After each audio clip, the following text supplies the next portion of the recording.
2022년도에 처음 이렇게 뵙게 돼서 너무 감사합니다.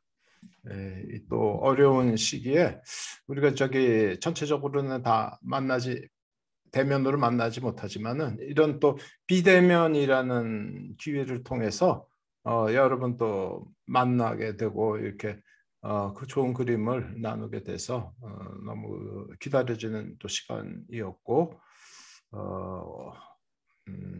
만나서 반갑습니다. 제가 오늘 준비한 내용은 이제 카렐 반 만더라는 사람이 있는데요. 17세기의 네덜란드의 화가이자 이론가입니다. 사람의 그 스킬더백이라고 그랬는데 스킬더백 그림 화가의 책이라는 겁니다. 이 화가의 책과 17세기 네덜란드 그 풍경화에 대해서 소개를 좀 드리려고 합니다. 이거를 이제 준비한 거는 공부를 이렇게 하다 보니까 이게 좀 뿌리가 과연 어디 있는가. 그래서 우리 이제 종래에 뭐 이 중세 미술이라든지 르네상스, 이탈리아 르네상스에서 찾는데 그건 아닌 것 같고 그래서 이 기독교의 종교개혁 이후에 이 개신교의 미술에서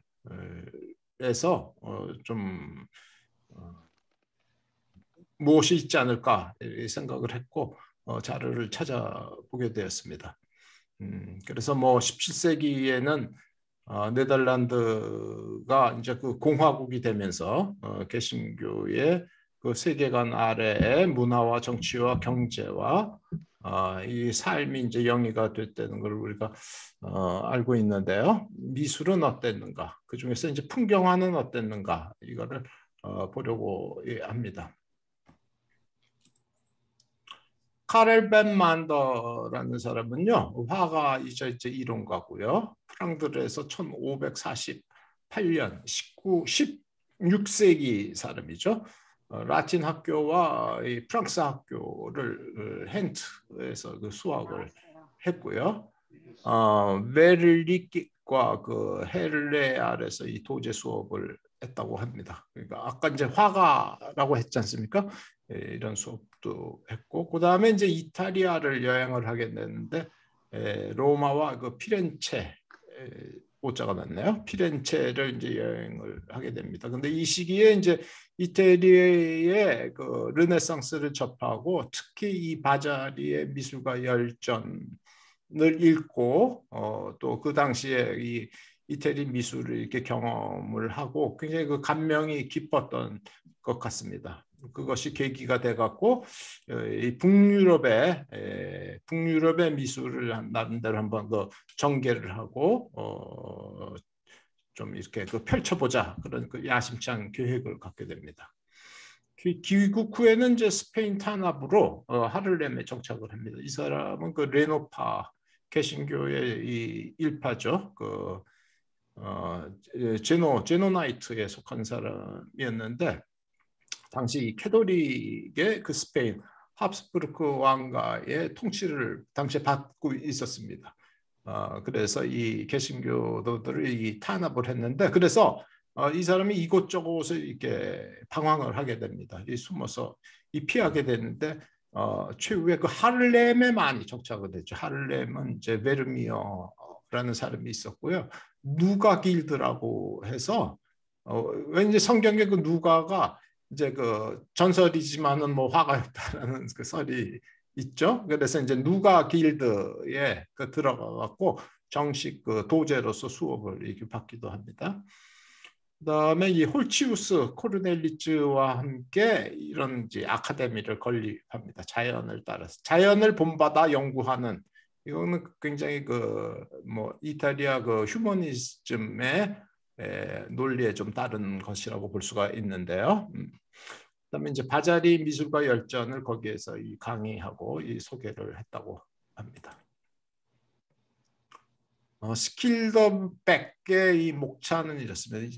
오늘은 사실은 이제 스킬더백을 소개를 하는데 이게 본론은 아니고요. 이 삶의 알레고리가 본론인데 그래도 이 칼반 만더를 조금 이해하자는 의미에서 이걸 좀 언급을 하고 넘어가도록 하겠습니다. 이게 목차입니다. 그 책이 보니까 굉장히 두텁더라고요. 저는 뭐 그걸 읽은 거는 아니고 그거를 이렇게 요약해 놓은 바르부르크에서 그 논문을 썼는데 그걸 요약 아주 개론 논문이라고 그럴까요? 그걸 이제 읽었는데요.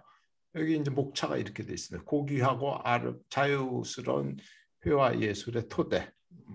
그다음에 이집트, 그리스, 로마인을 포함한 뭐 이런 화가들의 삶. 현대 또는 현대의 저명한 이탈리아 화가들의 삶. 저명한 네덜란드와 독일 화가의 삶. 이제 바자리의 미술과 열전이라는 게 작가의 삶을 다룬 거고 이 작가의 삶이라는 게 잊혀서는 안 된다. 그 미래에 또 알려줘야 된다. 이게 이제 이 밤만더가 이 책을 쓰게 된 그 이유이기도 합니다. 뭐 지금도 마찬가지죠. 미술책을 쓴 거는 과거의 작가들이 잊혀지지 않기 위해서, 현재의 작가들이 잊혀지지 않기 위해서 썼다. 그리고 이 책에 이제 풍경화가 좀 소개되는데 당시에는 우리가 랜드스케이프라는 말이 없었습니다. 랜드샤프인가 뭐 이런 개념으로 해갖고 그냥 그 인물화의 한 종목으로 다루게 됩니다. 아직 그러니까 여기는 우리가 얘기하는 풍경화가 태어나기 전에 책이다 이렇게 볼 수가 있습니다. 그래서 이 책을 이제 쓴 목적을 한 세 가지로 나눠서 볼 수 있는데 네덜란드 프랑드르 예술가가 이탈리아 여행을 장려한다. 17, 8세기의 예술인에 큰 영향을 미쳤다.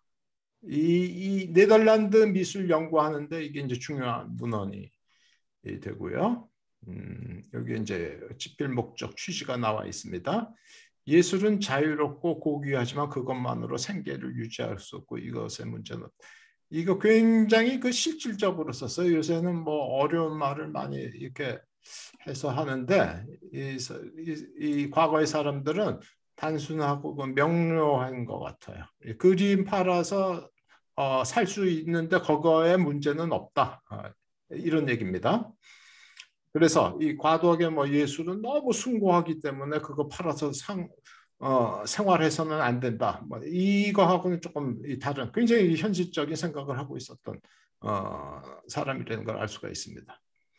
예술은 교훈적 목적과 청년에게 경건하고 도덕적 문제를 교육하는데 사용할 수 있다. 요거는 초기 이 기독교인들이 가지고 있었던 그런 생각.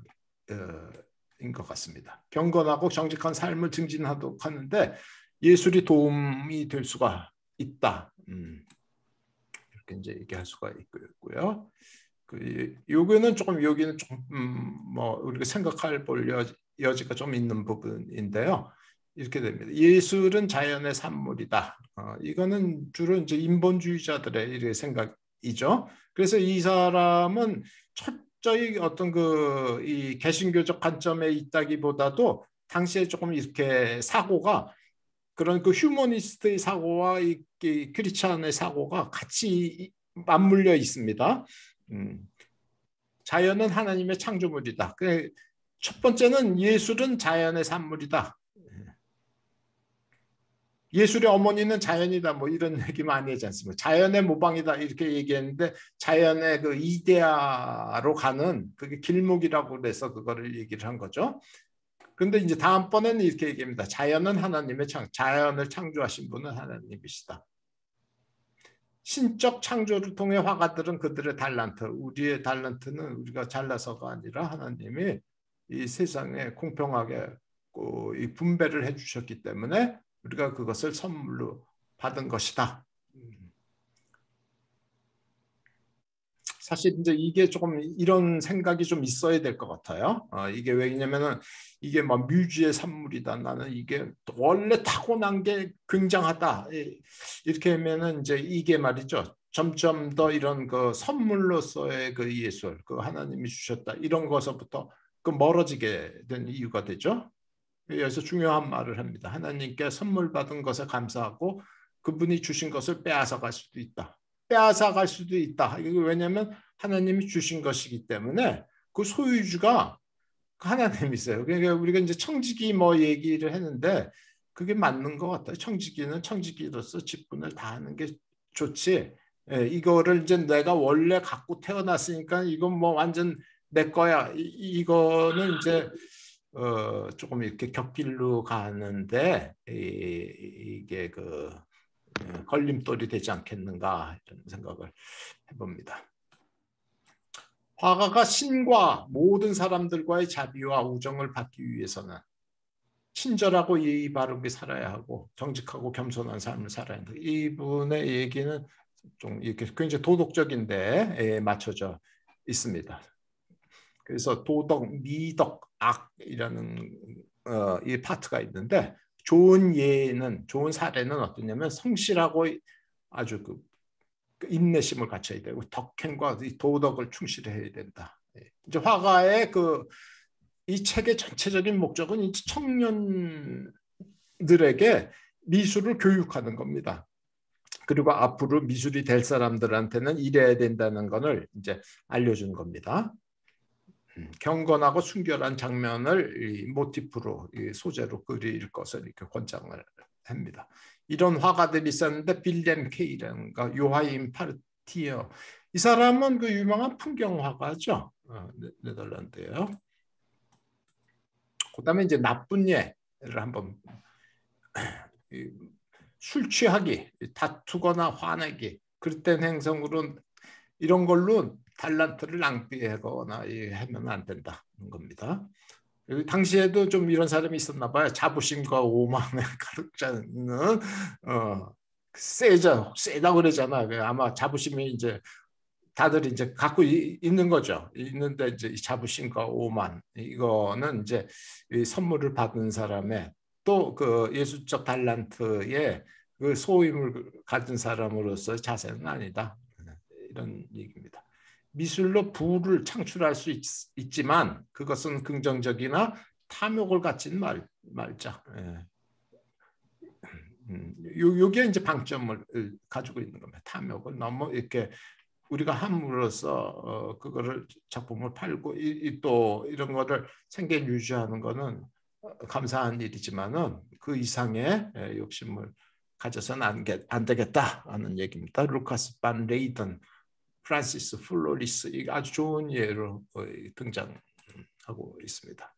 그래서 카렐 만더의 예술론의 이제 특징이라면은 가십이나 세속적 혼란에 휩쓸리지 말고 겸손한 태도로 예술에 주력해야겠다는 것이고요. 고대 신화에 담긴 도덕적 교훈과 기독교적 덕목과의 조화. 이게 이제 자칫 잘못하면 이제 혼합주의적인 거로도 볼 수는 있지만은 이게 그 일반 은총의 면에서 본다면은 거기에서도 우리가 얼마든지 좀 본받을 부분이 있었기 때문에 이런 거를 좀 조화를 시켜야 된다 이렇게 얘기한 거는 좀 성견지명을 갖고 있을 수도 있겠죠. 르네상스 예술 반정반 메노나이트의 그 밸런스 이교도 스토리를 완전히 뭐 앞에 얘기하고 이게 뭐 겹치는 얘기죠. 그 속에 당대에 적용 가능한 보편적 진리와 미덕을 발견했다. 근데 이제 이런 거는 어떻게 보면은 이렇게 그 정통 복음주의라고 그럴까요? 너무 이 근본주의에 보면은 이렇게 세상을 그 악으로 규정하고 그리고 이렇게 우리를 굉장히 선한 이렇게 보고 우리가 하는 거는 선한 하는 것이 무엇인지 이렇게 생각하면 그 착각을 할 수가 있다는 거예요. 그래서 이거는 좀 이렇게 주의 깊게 우리가 만일 이런 하나님의 이런 주권과 통치와 이런 것을 우리가 인정하고 그런 사람이라면은 세상의 모든 것들이 하나님에 의해서 다스림을 이게 받고 우리는 단지 이렇게 좀 이렇게 뭐 이렇게 부패해 간다고 그럴까요? 그런 거를 조금 이렇게 막고 하나님 나라를 좀 추구하는 사람들로서의 그런 그 인식을 가질 수 있지 않을까 생각을 해봅니다. 근데 이제 반대로 그런 기독교적 관점을 다 잃어버리고 그냥 그 인본주의적으로 가거나 르네상스 미술, 이교도 스토리 뭐 이런 데 휩쓸린다면은 이거는 카렐 만더가 얘기하는 것도 아니고 오늘의 실정에도 좀 맞지는 않는 거죠. 그러니까 완전 그 세속화되는 과정, 세속화 자체가 뭐 나쁜 거는 아니지만은 이게 이제 하나님의 어떤 진리 체계로서부터 떠나게 되기 때문에 이거는 이제 막 주객 전도가 되는 그런 이제 양상, 그냥 우려스러운 그 모습으로 얘기할 수가 있겠습니다. 그래서 이 카렐 만더는 이렇게 얘기합니다. 이거 honor above gold, 금 위에 이게 명예가 있다 그래. 명예가 금보다 귀하다. 이거를 혼칠리스라는 사람이 이 화가입니다. 나중에 좀 이따가 이제 그림이 나오는데 이 사람이 얘기를 한 건데 이거를 아주 이렇게 굉장히 이렇게 예술가의 어떤 덕목으로서 권장하는 내용이 되겠습니다.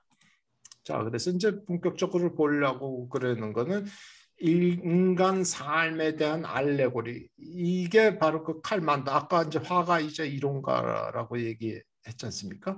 이 사람이 이제 그림이 되겠습니다. 이 엠블렘이죠. 이런 그림을 그렸는데 연도를 추적해보니까 잘 안 나와요. 그러니까 이 16세기 한 후반 정도의 그림이고 이거를 카렐 반 만더가 그렸고요.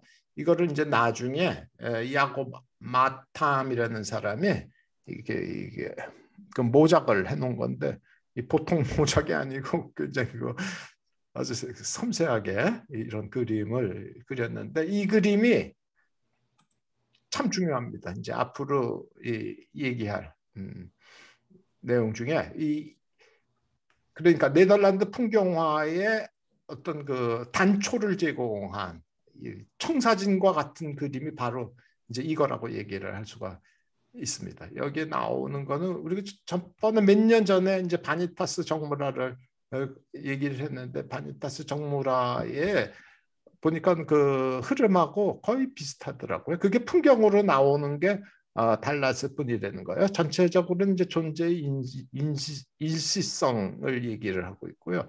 꽃병이 있고 이 꽃이 달려 있고 인생이 꽃과 같다는 그런 얘기를 하고 있습니다. 어린아이가 있잖아요. 여기 지금 여기 제가 이렇게 커서 하는 거 보이시나요? 네, 보입니다. 보입니까? 잘 됐네요. 그 옆에 이제 요 해골이 있는데 요거 전형적인 바니타스 이미지고 나중에 이제 해골만 등장하게 되는 거죠.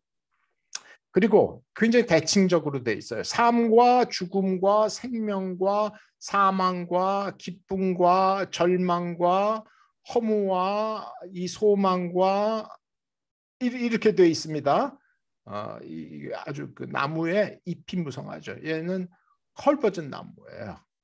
그리고 이 사람은 이제 순례자입니다. 길을 이렇게 멀리 떠나고 여기는 이제 허무하고 이런 연기 있죠. 연기, 모래시계, 인골, 폭포도 이게 일시성을 삶의 일시성을 나타내주는데 요소이고요.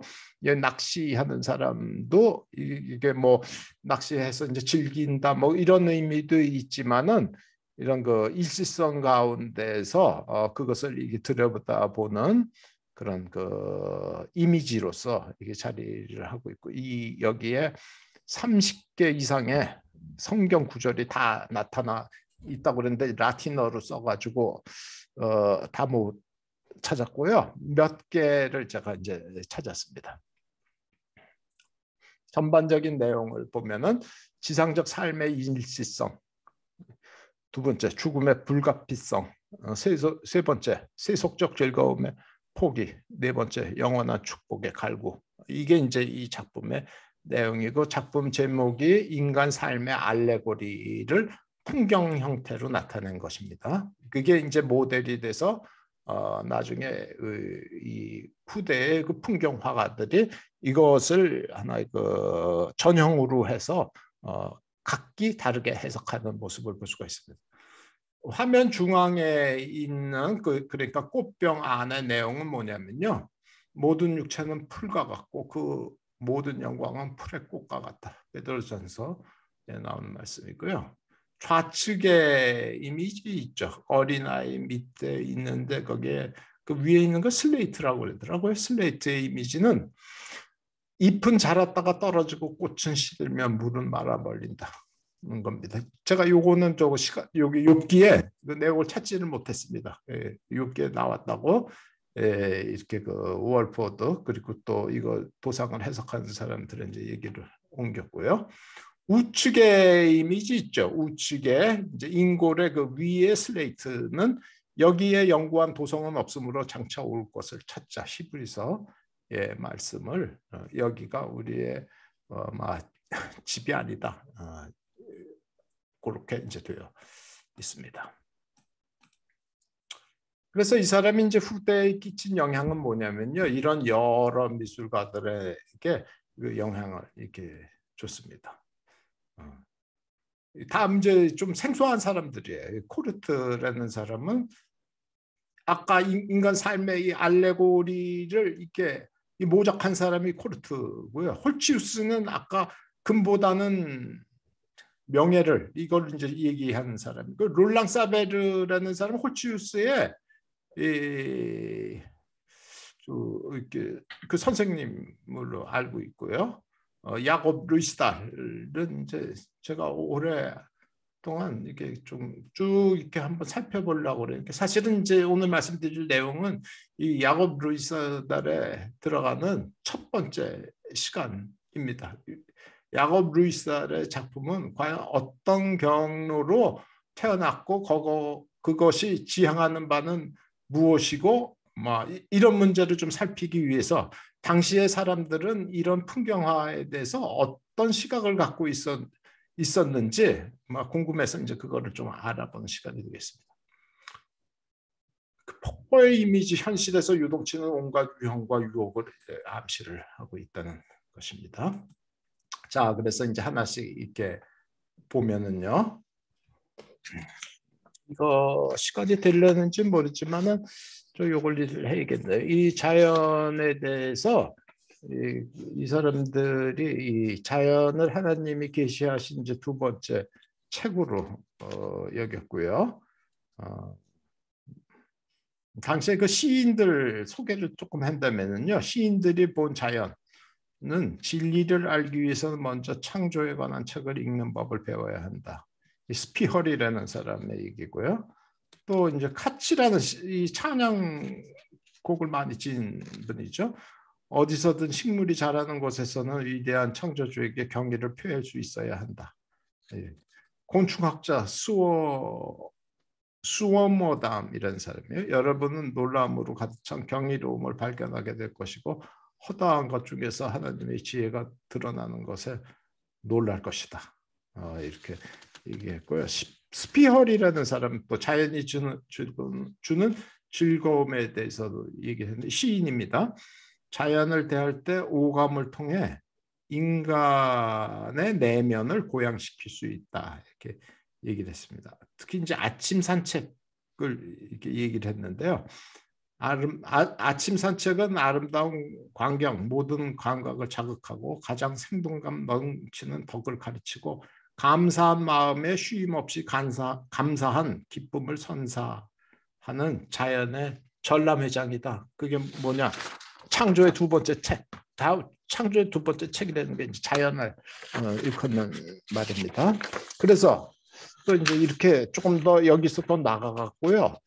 이렇게 얘기합니다. 이 스피허리라는 사람이요. 영적인 눈으로 자연의 아름다움을 관조하지 못하거나 창조 세계의 중요성을 인식하지 못하는 사람들을 비난했어요. 그래서 안 된다 이런 거죠. 또 다른 사람은 자연에서 신적 존재를 보지 못하는 어리석음을 비판하고 자연의 아름다움에 눈을 뜨게 해주신 창조주에게 감사를 표하였다. 휴버트 포트라는 일단은 네덜란드 시인이에요. 그러니까 전체적인 이 분위기가 어떻게 됐냐면은 이게 뭐 시인, 문학계, 예술계, 종교계뿐만 아니라 종교계는 이제 그 하이델베르크 요리문답과 이 네덜란드 그 신앙 고백에 있어서 자연은 두 번째 하나님이 지으신 책이다. 그리고 이번에 이제 제가 아는 건데요. 이 네덜란드 신앙 고백, 벨직 신앙 고백이라고 하더라고요. 거기를 살펴보니까 이 자연은 하나님이 주신 첫 번째 책이라고 그랬었더라고요. 그래서 아까 창조의 책이라고 그런 이유가 거기에 있더라고요. 우리가 이제 두 번째 계시의 책이라고 그랬는데 네덜란드 신앙 고백서, 벨직 요리문답 신앙 고백에는 자연이 첫 번째 책이라고 이렇게 설명이 돼 있어요. 그래서 뭐 첫 번째 책이냐 두 번째 그건 중요하지는 않지만 일반적으로는 막 두 번째 책으로 시간이 가면서 이렇게 그 통일이 된 것 같습니다. 그래서 이 사람들의 이 자연관이라는 거는 굉장히 그 우리가 생각하는 그냥 그 감상하기 이런 좋고 또 하나는 거기에 마치 그 본질이 있는 것처럼 생각하는 그 이런 인본주의적인 그 자연관 과는 조금 그 차이가 있다. 기독교적으로 해석된 자연관을 이 사람들이 갖고 있었다. 자연을 즐기는 것은 신앙생활에도 굉장히 도움이 많이 된다.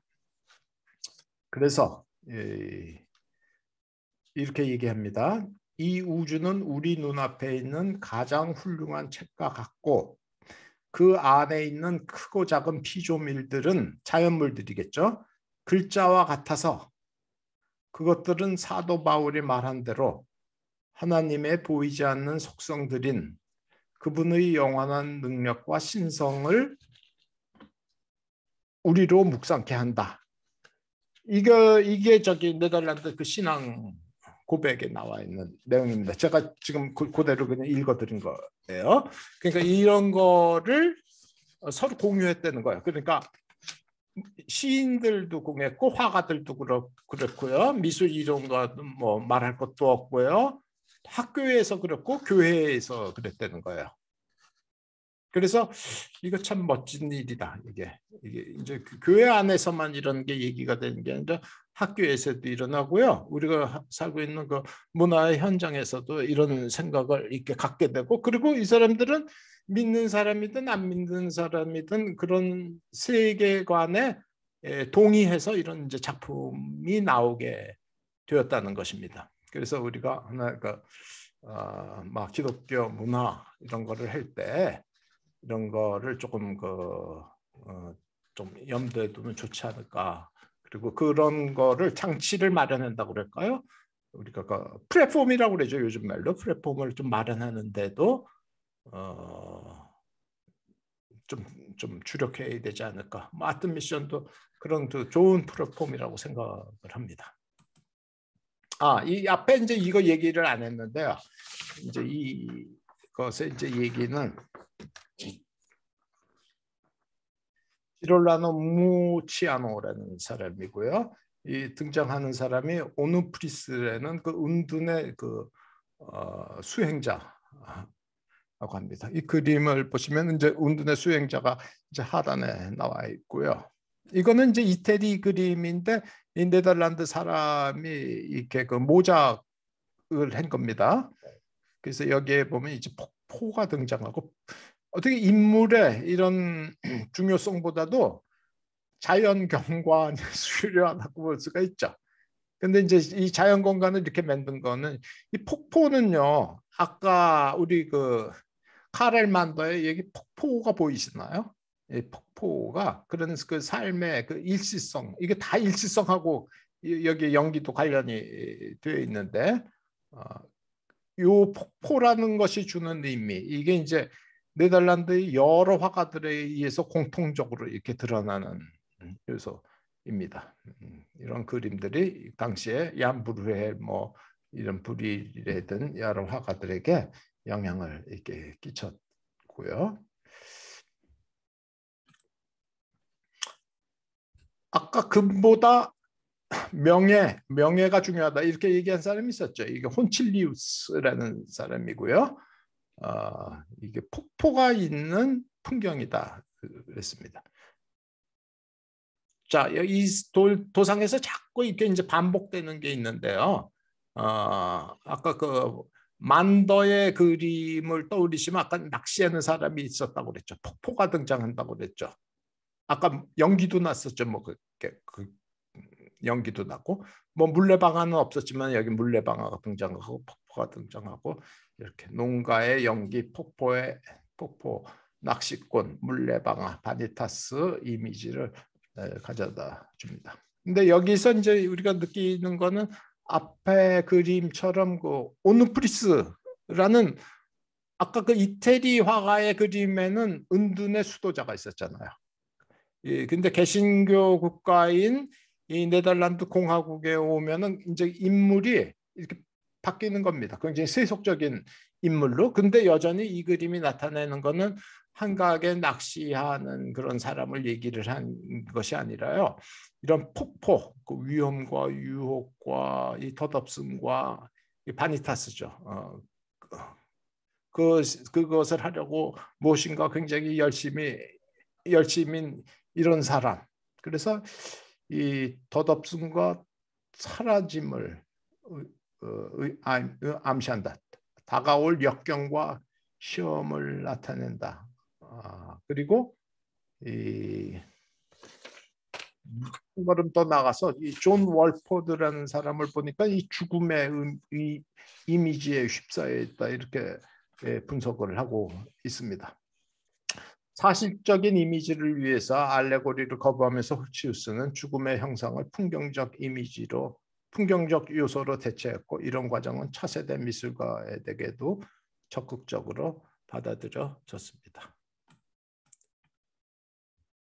이거는 이제 자크드 헨이라는 사람이고요. 농가가 있는 풍경, 만더의 삶의 알레고리의 요소가 그대로 등장하죠. 여기 보면은요, 이게 이 못 쓰게 된 바퀴 같은 거, 이 부러진 그런 나무, 죽은 나무. 이 집을 보시면은요, 여기 창문이 활짝 열려 있고요, 이 문짝이 뜯겨 나가 있습니다. 그리고 지금 어떻게 돼? 바람이 많이 불죠 여기. 그래서 여기 연기가 아까 등장했었잖아요. 연기라는 거는 있다가 없어지는 게 연기잖아요. 굴뚝의 연기 이런 거. 전체적으로 이런 어떤 그 바니타스의 이 삶을 보여주는 것이다. 그리고 여기서 이제 두 연인이라고 할까요? 부부가 뭐 얘기를 나누고 있죠. 얘기를 나누고는 있는데 이 앞에 펼쳐진 이 광경은 이때면은 굉장히 그 앞날의 어떤 시련과 역경과 불안함과 일치성과 이런 것을 암시하고 있다. 따라서 전체적으로 이게 만더의 인간 삶의 알레고리와 맥을 같이 하고 있는 것을 알 수가 있습니다.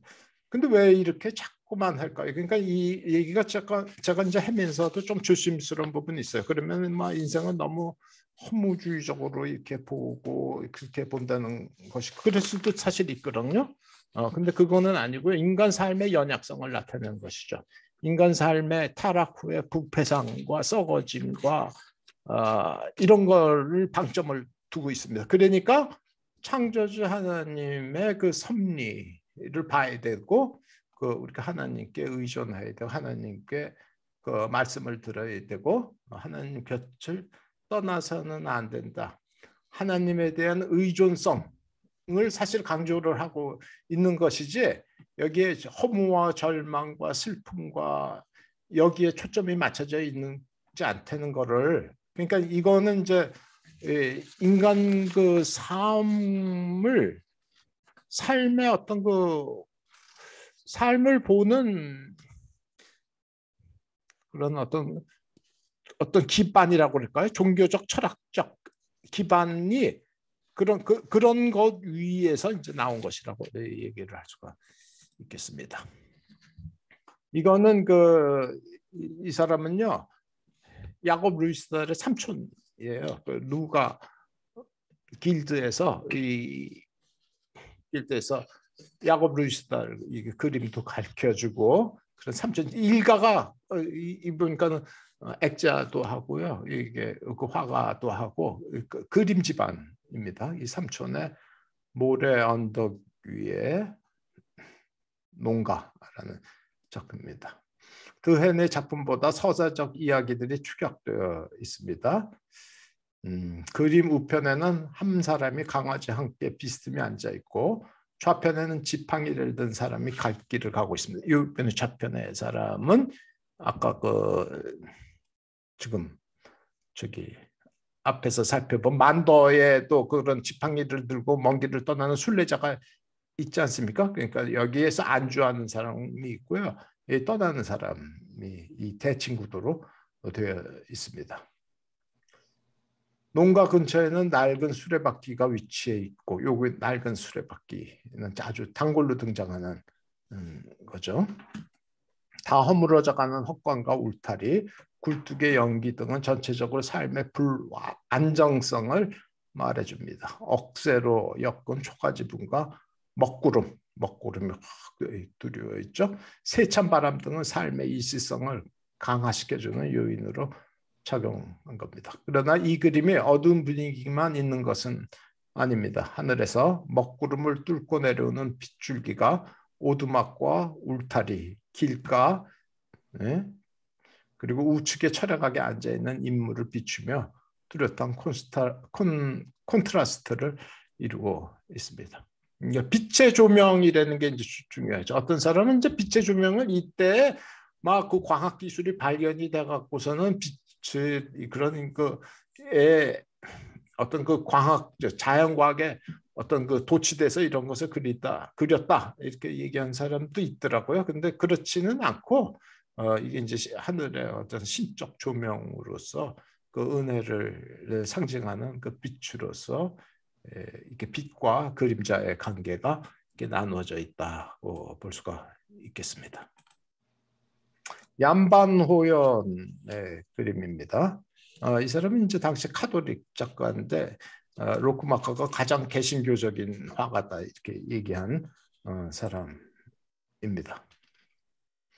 여기에서도 이제 잎이 무성한 참나무와 바로 그 곁에 하늘을 배경으로 고사목, 주구나무가 대조적으로 위치해 있고 나무들과는 약간 거리를 둔 시냇물이 흐르는 전면에는 이와는 별개의 물건이 위치해 있습니다. 여기 이제 시냇물입니다. 그것은 살로몬 루이스달이나 자크 드헨 그리고 동시대 화가들의 그림에 종종 등장했던 이 부서진 수레바퀴입니다. 전체적으로 이게 바니타스. 아까 죽은 나무, 산나무, 만더의 그림에 그런 게 있죠. 어린아이와 해골 이런 게 돼 있죠. 이 죽은 나무와 이게 산나무, 이런 그 대조를 보여주고 있습니다. 피터 반 산트포르트의 그림도 뭐 같은 맥락에서 볼 수 있는 그림이고 훨씬 이게 이제 빛과 어두움의 이 관계, 하늘에서 비추어진 이런 그 농사하는 사람들을 비추어지는 그런 그 장면 이런 것들을 통해서 당시에 사람들이 생각했던 어떤 삶의 부분들을 읽어볼 수가 있을 것 같습니다. 동시대 문화 환경은 이제 앞서서 얘기했다시피요. 이런 그 하나님의 섭리를 강조하는 거고요. 네덜란드 신의 고백, 이 피조물을 섭리하시는 천지 만물의 주인이다. 이런 이제 생각을 공유했다는 것입니다. 종교와 시인, 예술이 기독교 세계관을 공유했다. 현대인에게는 이제 생경하게 느껴질 수도 있지만 그들이 경험하고 학습했던 세계관으로서 전혀 이상한 일이 아니었다. 그래서 지금 그 월포드의 책을 보니까 이게 너무 이제 그런 점이 이 월포드는 로크마커의 제자거든요. 그래서 한 평생을 이런 개신교적 개혁주의적 관점에서 문화를 연구하는 사람입니다. 그 사람의 제자가 제임스 로메인이라는 사람이 있어요. 뉴욕에서 활동하는 미술 사가이자 미술 평론가인데 이 관점에서 이거를 이렇게 해서 이게 그러니까 네덜란드보다도 이 미국에서 이런 그 학술적 조명이 활발하게 돼 있는데 그렇게 하는 그 하나 근거는 뭐냐면요. 오늘날 시각에서 이렇게 보는 것이 아니라 그 당시에 사람들이 왜 이렇게 많은 풍경화와 정물화와 뭐 바니타스와 이런 거에 집중을 했는가 이런 거를 따져보니까 이 하이델베르크 요리문답하고 이 네덜란드 신앙 고백 이런 것이 학교에서 뭐 교회에서 문화계에서 예술가들이 서로 이거에 대해서 공유를 했다는 동의를 하고 공유를 하고 이거를 작품화하고 삶의 체계로 삼았다는 내용이 되겠습니다. 진리를 알려면 먼저 자연에 대해 관한 책을 읽는 법을 배워야 한다. 요거 앞에 부분에서 조금 얘기했습니다. 요 부분도 얘기했고요. 허다한 것들 중에 신의 지혜가 드러나는 것을 놀란다. 이것도 얘기를 앞부분에 좀 했고요. 풍경 화가들은 이제 자연 이해를 좀 정리를 한다면은 17세기 미술가들은 보이는 세계에서 창조주의 손길을 보았습니다. 보이는 세계에서 창조주의 손길을 보았다. 이걸 조금 우리가 좀 생각해 볼 필요가 있는데요. 이 관찰을 하고요. 그것에 담긴 의미가 무엇이냐. 하나님께서 자연을 통해서 계시하셨거든요. 계시하셨으니까 거기에 하나님의 그 손길과 뜻이 나타나 있다는 것이죠. 그러니까 잠시 좀 머물러 가지고 그 한번 생각을 한번 해보는 게 좋을 것 같아요. 아까 보니까 자연은 하나님의 전시장이라고 그런 표현이 있잖아요. 그래서 좀 멈춰가지고 그래서 멈춰서 그것이 이렇게 그 명감이 만개할 때 시도 나오고 음악도 나오고 미술도 나오는 것이 아닐까 이 생각을 해봅니다. 하나님은 성경뿐만 아니라 자연에서 자신을 계시하셨다 얘기했고요. 자연은 예술가의 읽는 책, 신의 능력과 선하심을 증명하고 창조의 내부 구조와 아름다움을 드러낸다. 고전적 풍경화와 다른 점은 선별적인 자연스러움이다. 이 얘기는 굉장히 중요한데요. 이게 그냥 이게 뭐 자연을 모방한 것이 아니고요.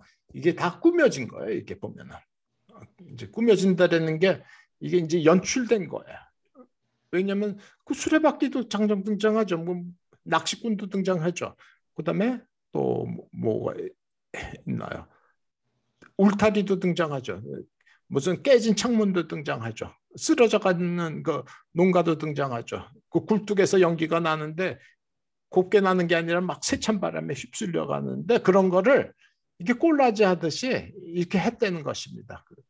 의도적으로 의도를 갖고 그래서 이거는 단순한 어떤 그 순수한 그 자연의 어떤 그 재현이나 이게 복사나 모방이 아니라요. 이거는 굉장히 사람의 생각 추상화된 생각이 정리돼서 나타난 형상물이다 이렇게 이제 봅니다. 자연의 복사가 아니다. 아름다운 거 덧없음 빗줄기가 인생의 어떤 그 두 측면이 있죠. 아름다움. 덧없음, 빗줄기, 폭풍, 순례, 안주, 행복, 죽음이 한 공간에 맞물려 있습니다. 이것이 가장 전형적으로 나타나는 것이 야곱 루이스달의 작품인데 나중에 그걸 소개를 해드리도록 하겠습니다. 자연의 이미지를 통해서 하나님의 섭리를 묵상하시고 우리가 하나님의 섭리하에 있는 것이지 우리가 뭐 하나님은 부정하고 있다 없다 하고 막 논쟁하고 막 그랬는데 그거는 저기 피조물의 권한은 아닌 것 같고요. 하나님의 섭리 안에 있다는 것을 늘 생각을 하고 있는 것이 중요하다 생각을 합니다. 단순 복사가 아니다는 거고요. 자연에 대한 시각적 즐거움을 이제 즐거움도 표시를 했는데 오늘 그렇게 즐거운 건 이제 시인들이 그렇게 얘기를 했는데 그런 화가가 있습니다. 피셔라는 사람인데 개혁교회 교인인데 그 사람이 그렇게 했습니다. 그건 나중에 소개해드리도록 하고요. 의미를 추구를 했다. 이 섭리에 대해서 또 아름다움에 대해서 의미를 추구를 했고요. 즐거움과 의미를 함께 동반하고 있는 그림이다. 그래서 이제 다 얘기를 했고요. 결론입니다.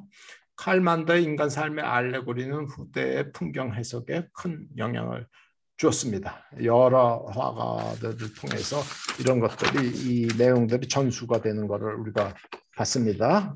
지롤라노 무치아노라는 사람, 홀치우스라는 사람, 자크 드헨, 살로만 루이스달, 얀반 호엔 등의 작품에 그리고 산트포르트 같은 그 화가들에게 영향을 줬습니다. 일상의 이미지 속에서 삶의 진실을 찾아냈습니다. 종교적 색채 강조보다는 삶의 진실성에 추구해. 인생이 무엇이냐? 예.